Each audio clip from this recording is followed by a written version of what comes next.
오늘 우리에게 주시는 하나님 말씀 보겠습니다. 신약성경 요한복음 21장 1절부터 6절까지입니다. 그 후에 예수께서 디베랴 호수에서 또 제자들에게 자기를 나타내셨으니 나타내신 일은 이러하니라. 시몬 베드로와 디두모라 하는 도마와 갈릴리 가나 사람 나다나엘과 세베대의 아들들과 또 다른 제자 둘이 함께 있더니 시몬 베드로가 나는 물고기 잡으러 가노라 하니 그들이 우리도 함께 가겠다 하고 나가서 배에 올랐으나 그날 밤에 아무것도 잡지 못하였더니 날이 새어갈 때에 예수께서 바닷가에 서셨으나 제자들이 예수이신 줄 알지 못하는지라. 예수께서 이르시되 얘들아 너희에게 고기가 있느냐 대답하되 없나이다. 이르시되 그물을 배 오른편에 던지라. 그리하면 잡으리라 하시니 이에 던졌더니 물고기가 많아 그물을 들 수 없더라. 아멘. 할렐루야. 찬양대 찬양이 있겠습니다.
오늘 봉독한 말씀을 가지고 그리하면 잡으리라 6절 말씀에 있는 말씀, 예수님의 말씀 그 제목 삼아서 그대로 제목 삼아서 함께 은혜를 나누도록 하겠습니다. 한번 따라해 보시기 바랍니다. 그리하면 잡으리라. 그리하면 잡으리라. 여러분, 우리가 이제 요한복음을 이제 다 이제 봤습니다. 이제 요한복음 21장은 지난주에 이제 봤었던 그 요한복음을 기록한 목적을 다시 한번 이제 제자들로 하여금 이제 체험하게끔 하는 그러한 내용이 바로 오늘 이제 본문의 내용입니다. 주님께서 이제 부활하신 주님이 제자들에게 나타내 주셔서 예수님을 믿는 것이 세상에서 힘이고, 그리고 예수님을 믿고 살아가는 것이 생명이다라는 것을 확인시켜 주는 것이 오늘 본문의 이러한 내용이에요. 에피소드입니다. 하나의. 여러분, 예수님의 십자가의 죽으심은요, 한 의인의 억울한 죽음으로 끝난 것이 아닙니다. 그렇죠? 예수님의 십자가의 죽으심은 인류의 죄를 대속하기 위한 하나님의 언약이 이루어진 죽음입니다. 그래서 이 예수 그리스도의 죽으심을 믿는 자마다 죄에서 해방되어 하나님의 자녀가 되는 신비한 체험을 하게 되는 것입니다. 그래서 요한계시록 말씀을 보면은 계시록 1장 5절에서 이렇게 말을 하죠. 우리를 사랑하사 그의 피로 우리 죄에서 우리를 해방하셨느니라 라고 말하고 있습니다. 그러니까 예수님이 우리를 사랑하사 예수님의 피로 우리의 죄에서 해방을 시키셨다.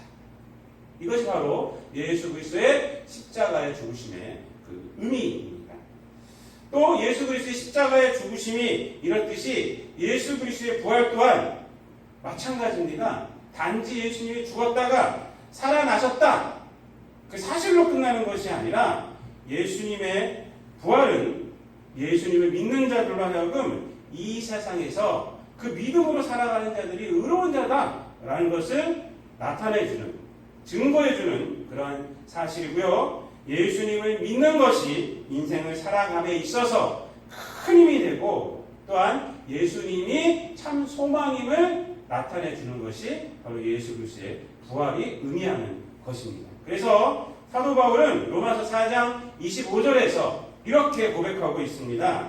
예수는 우리가 범죄한 것 때문에 내줌이 되고, 또한 우리를 의롭다 하시기 위하여 다시 살아나셨느니라 라고 말하고 있습니다. 우리의 범죄한 것 때문에 내줌이 되셨고요. 그리고 우리를 어떻게 하시기 위해서? 의롭다 하시기 위해서 다시 살아나셨다라는 것입니다.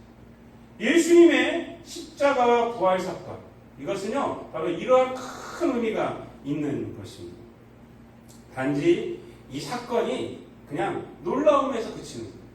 그냥 죽었다, 의로운 사람이 죽었다, 그리고 다시 살아나셨다라는 사건으로 그치는 것이 아니에요.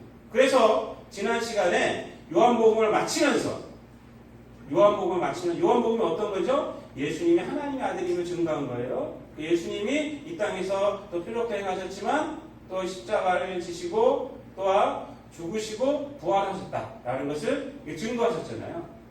그것이 요한복음입니다. 그리고 나서 마지막으로 하는 말씀이 뭐였죠? 예수님을 믿음으로 우리가 이 땅 가운데서 힘을 얻고 또한 생명을 얻고 살아가게 된다라는 것을 31절 말씀에 20장 31절 말씀에 이렇게 말하고 있습니다. 한번 우리가 다시 한번 20장 31절 말씀을 다시 한번 읽어보도록 하겠습니다.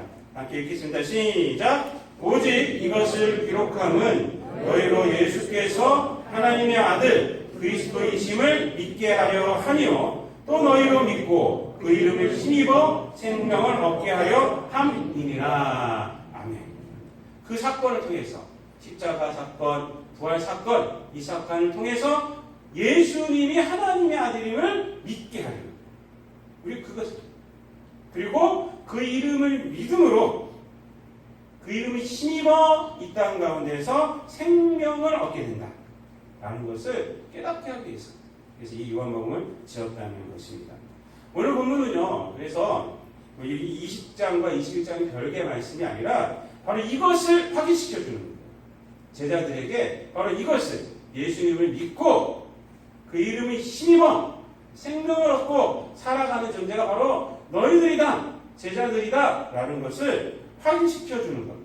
그리고 이 세상 가운데서 복음 증거자로 흔들리지 않는 사역을 감당해라 라고 이렇게 용기를 주는 것이 바로 오늘 본문의 사실은 내용입니다. 그래서 오늘 본문을 통해서 이 내용을 보면서 은혜를 나누도록 하겠습니다. 먼저 본문 말씀을 통해서 우리가 먼저 생각할 것은 뭐냐면 부활하신 주님과 이 제자들, 2절 말씀에 보면 7명이에요, 제자들이. 7명의 제자들이 만나는 장소입니다. 1절 말씀에 보면은 예수님과 이 제자들이 만나는 장소가 어디예요? 어디라고 되어 있습니까? 디베랴 호수라고 말합니다. 디베랴 호수에서 또 자기를 나타내셨으니 이렇게 말을 하고 있습니다. 디베랴 호수가 어디죠, 여러분? 갈릴리 호수를 디베랴 호수라고 이렇게 부르는 것입니다. 그래서 갈릴리 호수라고도 부르고 또 디베랴 호수라고도 이제 부릅니다. 그러니까 갈릴리 호수의 다른 이름이에요. 그래서 요한복음에도 보면은 그 요한복음 6장 그 오병이어의 기적을 행하시고 나서 보면 디베랴 호수에 대한 이름이 나옵니다. 호수를 건너서 예수님이 가고 다른 사람들이 그 디베랴 호수를 건너서 예수님을 찾아오는 그 장면이 나오는데 디베랴 호수라고 거기서도 명명하고 있습니다. 여러분, 갈릴리 호수는요, 우리 갈릴리 바다라고도 하지 않습니까? 그래서 굉장히 큰 그런 호수예요. 바다에서 뭐 풍랑도 막 일어나고 그러는 거예요. 조그만 호수는 풍랑이 일어나진 않아요. 근데 이 갈릴리 호수는 엄청 크기 때문에 풍랑도 일어나고, 그래서 갈릴리 호수 주변에는 이 토지 자체가 비옥합니다. 비옥해요. 그래서 이제 거기서 사람들이 몰려서 호수 주변에 이렇게 사는 거예요. 그 가운데서 서로 무역도 하고 그러면서 이제 살아갑니다. 그래서 갈릴리 호수를 중심으로 해서 16개의 그 어업 도시가 발달했다고 해요. 당시에. 그러니까 뭐 지금처럼 큰 도시가 아니겠죠. 촌락이겠죠. 촌락. 조그만 촌이겠지만 그러한 그 어업 도시가 있었다고 합니다. 그래서 거기서 갈릴리 바다를 중심으로 어업과 물자 교류를 활발하게 하는 거예요. 근데 이 디베랴 호수라고 좀 불렀는데 이 디베라라는 이 도시가 당시에 갈릴리 호수 근처에서 신흥 도시로 개발이 된 거예요. 당시에 그 헤롯 안티파스가 AD 20년경에 거기 개발을 합니다. 근데 이 디베랴라는 이름은 어디서 따왔냐면 로마의 제2대 황제가 티베리우스입니다. 티베리우스. 그래서 그 티베리우스 황제 이름을 따서 디베랴라고 한 거예요. 그래서 왜 이렇게 적겠습니까? 이 도시를 그 황제에게 바치는 거죠. 그래서 왜 바칠까요? 잘 보이기 위해서. 황제에게 잘 보이기 위해서 만든 도시가 바로 이 디베랴예요. 그러니까 여러분, 황제에게 바치는 도시이기 때문에 얼마나 잘 만들었겠어요. 굉장히 화려하게 만들었을 것입니다. 그 이면에는 또 우리가 무엇을 생각할 수가 있어요? 그 디베랴라는 도시를 만들기 위해서 갈릴리 사람들, 이스라엘 사람들을 많이 동원을 했을 것이다. 그리고 세금을 많이 걷었을 것이다 라는 것을 우리가 알 수가 있습니다. 그래서 이 디베랴라는 도시가 갈릴리 호수라는 그 갈릴리를 뺏은 거예요. 그래서 그 갈릴리 호수에 있는 다른 도시들을 대표해서 디베랴 호수라고까지 불리우게 된 것입니다. 그러니까 이 디베랴 호수라는 그 이름에서 우리가 느낄 수 있는 것은 뭡니까? 세상은 권력과 힘이 주도하고 있다라는 것을 알 수가 있는 거예요. 그러니까 권력과 힘에 잘 보이기 위해서 만든 도시가 디베랴고, 그것 때문에 갈릴리 호수가 이름이 바뀌어서 디베랴 호수라고까지 불리우게 되었는 것이죠. 여러분, 세상은 이렇습니다. 권력과 힘이 중심이 되어서 이름도 바꿔버릴 수 있는 것이 이 세상이죠. 이 세상. 여러분, 예수 그리스도의 십자가 사건과 부활 사건은 바로 이러한 세상에서 된 것입니다. 그리고 제자들 또한 예수 그리스도의 십자가 부활 사건을 바로 이러한 세상 가운데서 경험한 것이고, 지금 현재도 바로 이러한 세상 가운데서 살아가고 있는 것이고, 그러한 세상 가운데서 사역자로 부르심을 받은 거예요. 사역자. 여러분들도 마찬가지죠. 동일한 세상 가운데서 성도로 부르심을 받은 것이죠. 여러분, 십자가와 부활은요, 이 하나님의 역사에, 그 인류의 모든 역사의 중심이 되는 사건입니다. 가장 귀한 사건이라는 것이죠. 그렇지만 세상은 변하지 않고 있어요. 아주 위대한 사건이 일어났음에도 불구하고 세상은 변하지 않고 있어요. 이러한 세상, 변하지 않는 세상에서 제자들은 어떻게 살아가야 하고 어떻게 사역을 감당해야 할까요, 여러분? 예수 그리스도의 십자가 부활을 중심으로 해서 그것이 가장 귀한 것이고 그것이 생명의 사건임을 깨달았으면 그것 중심으로 살아가야지. 아무리 세상이 그렇다 쳐도요. 그러나 본문이 보여주고 있는 장면은 그렇지가 않아요. 오늘 본문을 보면요. 디베라 호수에서의 제자들의 삶의 내용은 일반과 다를 것이 없음을 보여주고 있습니다. 3절 말씀에 보면은 베드로가 뭐라고 말하죠? 나는 물고기 잡으러 가노라. 이렇게 말해요. 물고기 잡으러 가노라. 이 말이 특별할 건 없는 것 같이 보이는데 오늘 본문 말씀에서는요. 특별합니다. 이 말은 뭐냐면 세상에서 살아남기 위해서 나는 다시 세상으로 돌아간다 이 말이에요. 다시 세상으로 돌아간다.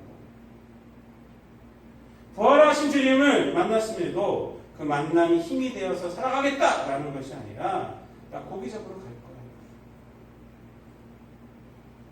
갈릴리 호수를 디베라 호수로 만든 힘에 굴복하여서 살겠다라는 거예요.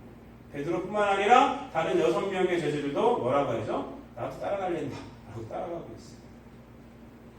이것은 마치 요한복음 12장에서 우리가 지난주에 봤지만은 표적, 7가지 표적을 통해서 예수님이 하나님의 아들임을 증거해 주셨는데 사람들이 그 표적을 보고 믿었어요? 안 믿었어요? 안 믿었어요. 예수님을 믿지 않고. 두 번째 나타난 것은 뭐였죠? 예수님 믿는 자들이 관리들 중에 있었는데 그 관리들이 어떻게 했어요? 그 믿음을 드러냈으니까 숨겼어요. 그 다음 말씀 뭐라고 그러냐면 이 사람들은 하나님의 영광보다 세상의 영광을 더 좋아했다라고 이렇게 말씀하고 있습니다. 이것과 똑같은 거예요. 부활하신 주님을 만났음에도 불구하고 이 베드로와 이 제자들이요 물고기 잡으러 가겠다. 이 말은 이것과 똑같은 겁니다. 그 영광, 부활과 십자가 사건이 역사의 중심이 되는 사건이고 우리에게 정말 생명이 주는 사건임에도 불구하고 그 영광과 그런 걸 잘 모르고 있는 거죠. 본문은 그 결과 어떻다고 증거하고 있어요? 3절 말씀 후반부에 보면은 이렇게 말하고 있습니다. 배에 올랐으나 그날 밤에 아무것도 잡지 못하였더니 라고 말씀하고 있어요. 아무것도 잡지 못하였대요. 여러분 밤에 나가서 그럴까요? 고기는 밤에 잡아야 돼요. 우리 친구가 낚시 좋아하는 애가 있는데 제주도를 가요. 제주도를 새벽 저녁 비행기로 가요. 저녁 가고 앉은 다음에 거기 내려가지고 밤새도록 낚시치고 갈치 그렇게 해갖고 엄청나게 많이 잡아왔거든요. 다시 비행기 타고 돌아오더라고요. 내가 미쳤다. 근데 갈치 굉장히 많이 잡아요. 갈치 저녁에. 그래서 나 하나만 주라고 했더니 안 주더라고요. 여러분 이 그물질은요 밤에 해야 됩니다. 그리고 베드로가 베테랑 어부죠. 물론 3년 동안 주님을 따라다녀서 감을 조금 잃었을 수는 있겠지만은 평생 동안 어부를 했어요. 그리고 그물도 마찬가지입니다. 그물도 찢어지질 않았어요. 보면은 도구가 좋아요. 예수님이 던지라 해갖고 보니까 많은 물고기가 잡혔거든요. 근데 찢어지지 않았어요. 그러니까 시간도 많고 기술도 있고 도구도 주고받아요. 그런데 이거 3박자가 다 맞았음에도 불구하고 아무것도 가진 것이 없다라는 것이. 그런데 그 다음에 제자들은 아직 알아채지 못했지만 부활하신 주님께서 계속 제자들을 보고 있었어요. 계속 보고 있었어요. 그래서 4절 말씀에 보면은 날이 새어갈 때에 예수께서 바닷가에 서셨으나 제자들이 예수인 줄 알지 못하는지라. 그래서 서셨다는 것은 그때 탁 나타나셨다는 것이 아니라 계속 보고 오셨다는 거예요. 주님께서 이렇게 말합니다. 얘들아 뭐 잡았냐? 하나도 못 잡았어요. 그러니까 그래? 그러면 배 오른편에 던져라 했더니 엄청난 고기가 잡힙니다. 한번 5절 6절 주님의 말씀 한번 다 함께 읽어볼까요? 시작. 예수께서 이르시되 얘들아 너희에게 고기가 있느냐? 대답하되 없나이다. 이르시되 그물을 배 오른편에 던지라. 그리하면 잡으리라 하시니 이에 던졌더니 물고기가 많아 그물을 들 수 없더라. 제자들이요 밤이 맞도록 한 수고의 결과는 제로예요. 0입니다. 0. 그런데 부활하신 예수님의 말씀대로 했더니 어떻게 됐어요? 그물을 들을 수가 없을 정도로 이렇게 많이 잡혔다는 것입니다. 11절 말씀에 보면은 생선의 숫자가 나와요. 153마리, 153마리라고 합니다. 여러분 너무 대조적이죠? 사실 이게 메시지예요. 사실 이것이 0 그리고 주님의 말씀대로 했더니 153 0 대 153 그것도 어디에서요? 같은 장소에서 같은 장소에서 자기가 실패한 그 장소에서 그 장소에서 여러분 이 0과 153이라는 이 대조가 주는 메시지가 무엇일까요? 그것은 갈릴리 호수의 이름을 디베로로 바꿀 수 있는 그러한 세상에서 살아감에 있어서 진정한 힘은 세상의 권력이나 그런 것이 아니라 예수 그리스도를 믿고 그분께 순종하며 살아가는 것이 진정한 힘이다 라는 것을 이 대조에서 우리에게 말씀을 해주고 있는 것입니다. 이 세상이 디베라 할지라도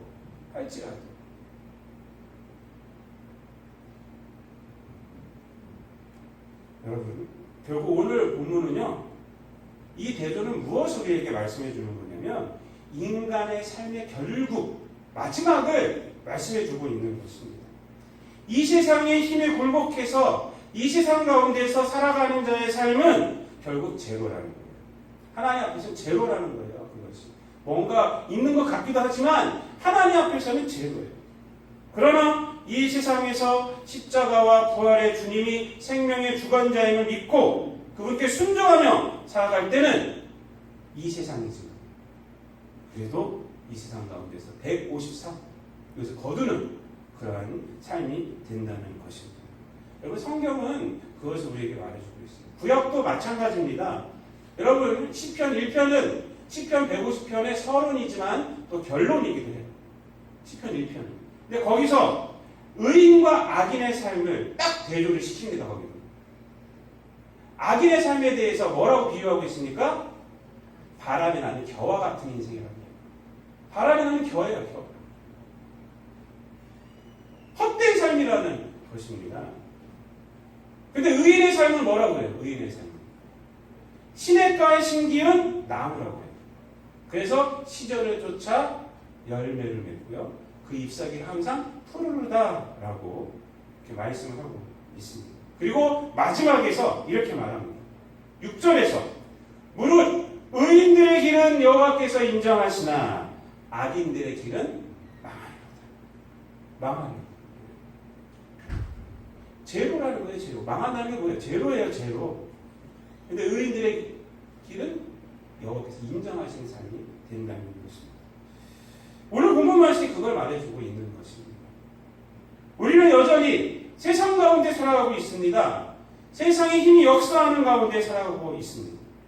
그러나 그 힘이 아무리 역사한지 할지라도 우리는 이 세상 가운데서 무엇을 의지하고 살아가야 하느냐? 예수 그리스도의 십자가와 예수 그리스도의 부활이 진리임을 우리가 고백하며 살아가야 돼요.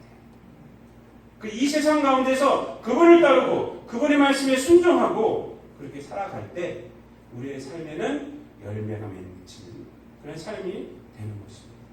여러분 이사야서 43장 18절부터 20절까지 보면요. 이사야 선지자가 이렇게 말합니다. 너희는 이전 일을 기억하지 말며 옛날 일을 생각하지 말라. 보라 내가 새 일을 행하리니 이제 나타낼 것이라. 너희가 그것을 알지 못하겠느냐. 반드시 내가 광야의 길을 사막의 강을 내리니 장차 들짐승 곧 승냥이와 타조도 나를 존경할 것은 내가 광야의 물을 사막의 강들을 내어 내 백성 내가 택한 자에게 마시게 할 것임이라 라고 말합니다. 여러분 하나님 어떤 분이시라고요? 광야의 길을 사막의 강을 내십니다. 그런 분이 하나님이시라는 거예요. 이 말씀이 뭐예요? 하나님은 이 세상 가운데서 의지하고 살아가는 거예요. 이 세상이 아니라 하나님이 하신다는 것입니다. 하나님이. 여러분, 어떤 어려운 일이 우리에게 있을지라도 정답은 우리를 사랑하셔서 우리에게 생명을 주시고 부활하신 예수 그리스도를 믿는 믿음으로 나아가는 것입니다. 세상의 힘에 굴복하지 마시고 이 믿음을 잃지 마시기 바랍니다.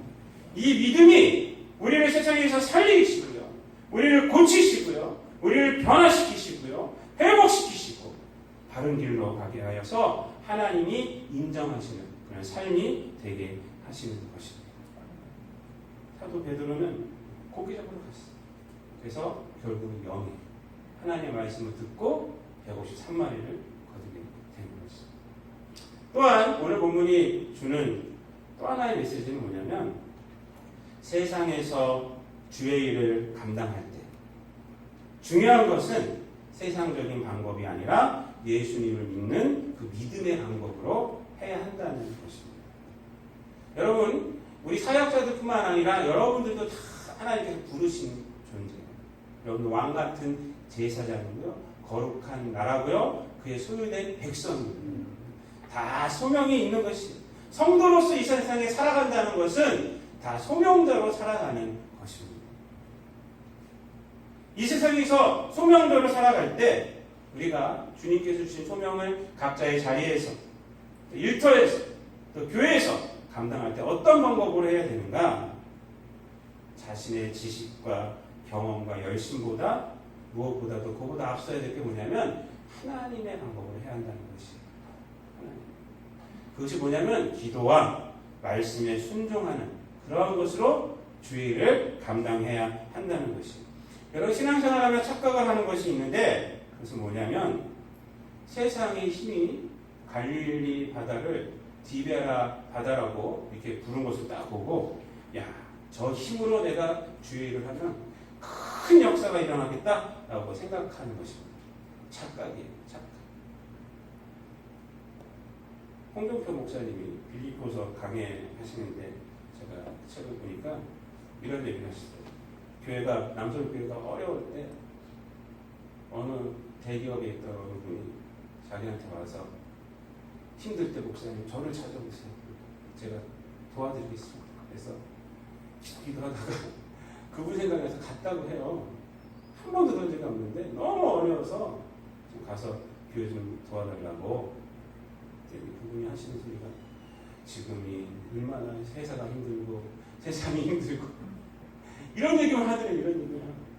그래서 세상 힘들다는 소리만 듣고 왔다고 그래요. 그러면서 빌립보서 강의에서 쓰시는 것이 자기가 하나님께 더 무릎 꿇고 했어야 되는데 사람을 의지하러 갔다가 더 힘들어져서 왔다고.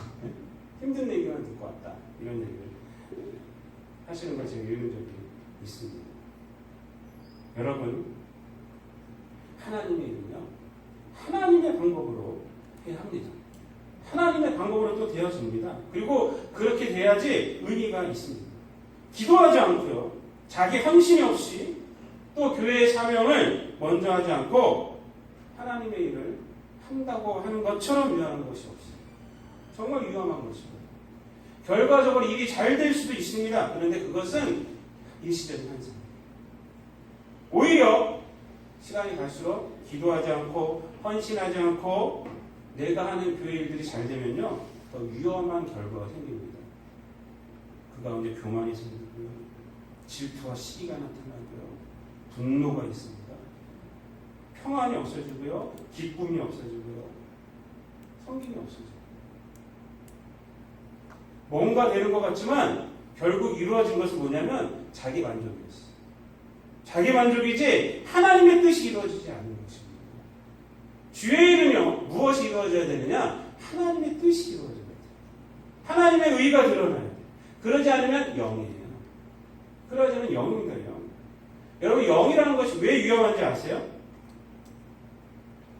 영에다가 무엇을 곱해도 다 영이 된다는 것이에요.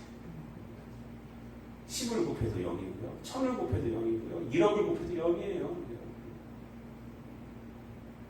주의 일은 세상의 힘으로 되는 것이 아니에요. 주님 앞에 무릎 꿇고, 그리고 내가 헌신함으로, 땀 흘림으로, 그래서 하는 겁니다. 사도 바울은 고린도전서 2장 1절, 2절, 5절에서 이렇게 말합니다. 형제들아, 내가 너희에게 나아가 하나님의 증거를 전할 때에 말과 지혜의 아름다운 것으로 아니하였으니 내가 너희 중에서 예수 그리스도와 그의 십자가에 못 박힌 것 외에는 아무것도 알지 아니하기로 작정하였습니다. 너희 믿음이 사람의 지혜에 있지 아니하고 다만 하나님의 능력에 있게 하려 하였노라. 사도 바울의 사역이에요.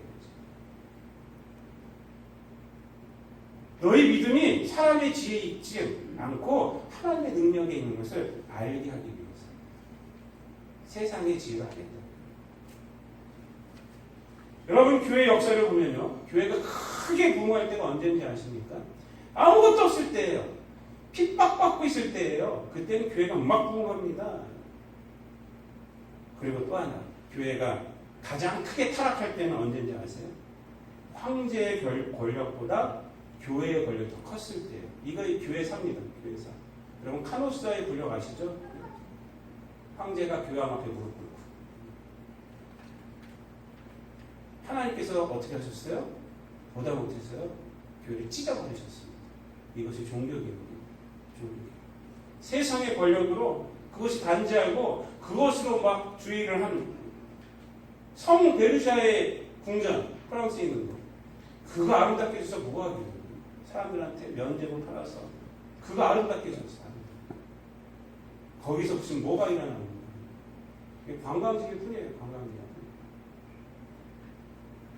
여러분, 세상의 힘으로 되는 것이 아닙니다. 주의는 하나님의 방법으로 핍박받을지라도 하나님의 방법으로 우리 헌신으로 우리 땀으로 기도로 하나님의 말씀으로 그렇게 돼서 교회가 부흥되어야 되는 것이고 주의 일이 감당되어져야 하는 것입니다.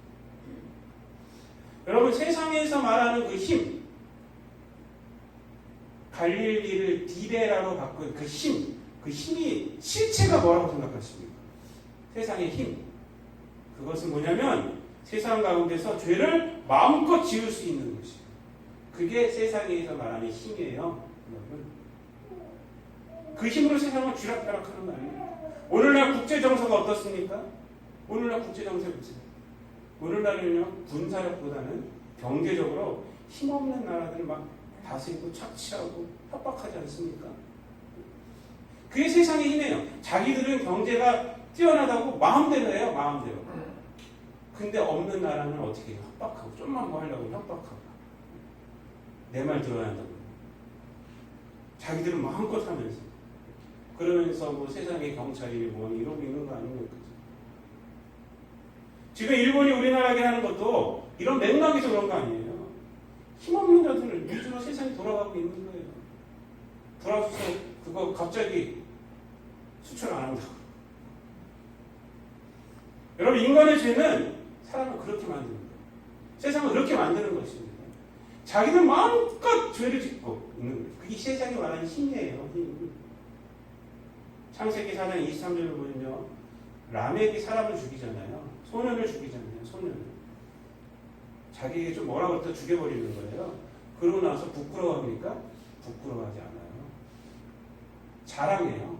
가인을 위하여 버린 7배의 7배. 나는 70배다 이러고 있어요. 이게 무슨 말이에요? 죄 지은 거 부끄러워하지 않고 나는 마음껏 죄 지을 수 있는 그런 힘이 있다라고 자랑하고 있는 거예요. 이게 세상의 힘이에요. 힘의 실체입니다. 여러분 이러한 죄의 결과는요. 개인보다는 집단에서 더 많이 나타납니다. 라인홀드 리버 목사님이 지은 유명한 책이 있지 않습니까? 도덕적 인간과 비도덕적 사회라는 책. 이 책이 어떻게 되어졌냐면 1차 세계대전에 이 목사님이 경험을 한 거예요. 미국에서. 근데 1차 세계대전에 나가는 그 젊은이들 봤더니 너무나도 순수하고 착해요. 애국심이 있고 뭐. 세상의 평화를 위해서 나가요. 근데 그 전쟁이 핥히고 간 세상을 봤더니 너무나도 끔찍한 거예요. 너무 끔찍한 거예요. 그래서 이 책을 지은 겁니다. 도덕적 인간과 비도덕적 사회. 아무리 개인이 도덕적이라고 해도 집단은 이기주의가 탄을 친다. 여기서 어떻게 노임을 받게 되는가? 그것에 대한 대안을 라인홀드 리버 목사님이 그래서 지은 것입니다. 여러분, 세상에서 주의 일을 하는 데 있어서 이러한 세상의 힘이 중심이 되어서 어떻게 주의 일을 우리가 할 수가 있겠습니까? 아닙니다. 먼저 주님이 먼저야 되고요. 성경적인 방법이 먼저야 되고요. 하나님의 말씀에 순종함이 먼저여야 합니다. 여러분, 기도에도 세 가지 단계가 있어요. 기도의 첫 번째 단계가 뭔지 아세요? 신앙에 탁 입문하면 주시옵소서, 주시옵소서, 주시옵소서. 주시옵소서. 하나 막 기도하는 거예요, 뜨겁게. 그게 일문이에요. 근데 신앙이 좀 높아지면 어떻게 하는지 아세요? 하나님, 내가 이런 일을 하겠습니다. 그러니 주시옵소서. 조금 높아진 거예요. 하나님, 자기가 계획하고, 자기가 다 하고, 그래서 하나님, 그러니까 나를 도와주셔야 합니다. 이게 두 번째. 근데 조금 나서요. 주의를 위해서 헌신하겠다니까. 세 번째가 뭔지 아세요? 하나님, 내가 무엇을 하니? 나에게 말씀을 해주세요. 하나님, 이러한 상황인데, 이 상황을 구하는 거예요. 이러한 상황 가운데 내가 어떻게 해야 합니까? 하나님, 날 말씀해 주세요. 제가 순종하겠습니다. 주의 종을 듣겠습니다. 이것이 세 번째 단계. 여러분, 하나님은요, 우리가 어떻게 기도해도 하나님이 원하신 대로 합니다. 여러분, 그렇죠? 네. 그럼 우리가 어떻게 간구해야 될까요? 여러분? 세 번째죠. 주님, 제가 어떻게 해야 됩니까? 라고 말씀해 주십니다. 이 세상 가운데, 힘이 판치는 이 세상 가운데 제가 무엇을 해야 합니까? 나에게 말씀해 주세요. 제가 듣겠습니다. 다윗 왕이요, 바로 이 기도를 한 거예요. 이 기도를 했어요. 그래서 다윗은 어디로 가든지 무엇을 하든지 하나님이 이기게 하셨다고 해요. 이기게 하셨어요, 하나님께서. 왜 이길 수 있는 그 원인이 뭐냐면 하나님께 이렇게 기도했기 때문에. 하나님, 제가 어떻게 해야 하면 좋겠습니까? 그러니까 하나님, 그래, 이렇게 해라. 그럼 뭐예요? 그러면 딱 음성 들으면 담대하게 나가는 거예요. 상황이 힘들더라도 담대하게 나가는 거예요. 그래서 하나님 이기게 하십니다. 여러분, 주님의 말씀에 순종함이 먼저입니다. 오늘 본문 말씀 보세요. 자기 뜻과 했는데 뭐예요? 결국은 죄로예요. 근데 주님이 말씀하시고 던져라 해서 던지니까 뭐가 나왔습니까? 153마리의 고기가 건져지는 것입니다. 주님께서 요한복음 15장 5절에서 이렇게 말씀하십니다.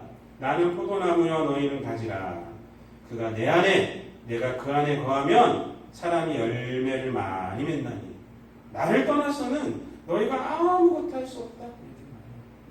주님을 떠나서는요, 우리는 아무것도 할 수가 없어요. 뭐가 주님을 떠나서 세상의 힘으로 되어진다 생각하면 착각입니다. 착각이에요. 내 생각만 되어지는 거예요.